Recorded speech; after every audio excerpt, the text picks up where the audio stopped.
हल्ली जो ट्रेंड आहे की 2 वर्ष एका ऑर्गनायझेशनमध्ये काम करायचं, 2 वर्षांनी दुसरीकडे जायचं, पुन्हा 2-3 वर्षांनी तिसरीकडे जायचं, हा ट्रेंड झाला. मी जेव्हा कोणाला सांगतो मी 36 वर्ष लोकमतमध्ये आहे, तेव्हा पहिला प्रश्न असा पडतो, एकतर याला कोणी घेत नसेल बाहेर दुसरीकडे म्हणून इथं आहे, किंवा दुसरा असेल किंवा नाही याचं बरं चाललंय इथं म्हणूनही असेल. दोन्ही बाजू आहेत त्याच्यात. पण ह्याचे फायदे तोटे सांगायचे झाले तर मी त्याचे फायदे जास्त आहे असं म्हणेन एकाच ठिकाणी राहण्याचे. का तर तुम्हाला ती ऑर्गनायझेशन संपूर्ण कळते.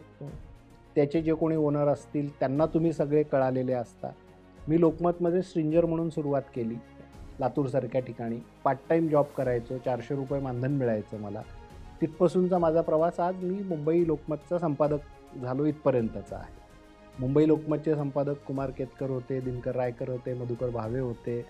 त्या जागी आज मी संपादक म्हणून बसू शकलो, ते माझ्या सातत्यपूर्ण काम करण्यामुळे. आणि आमच्या ओनरला मी काय आहे माहिती आहे, मला आमचे ओनर काय आहेत माहिती आहे. त्याच्यामुळे लिखाणाचं जे स्वातंत्र्य येतं ते मी कायम अनुभवलेलं आहे. मला इथे सांगायला आवडेल की आजपर्यंत माझी एकही बातमी मी लिहिलेली ही आमच्या ओनरनी कधी छापायच्या आधी वाचलेली नाही. ही मोठी गोष्ट आहे. कधीच नाही. छापून आल्यानंतर वाचकांनी जशी वाचली तशीच त्यांनी वाचली.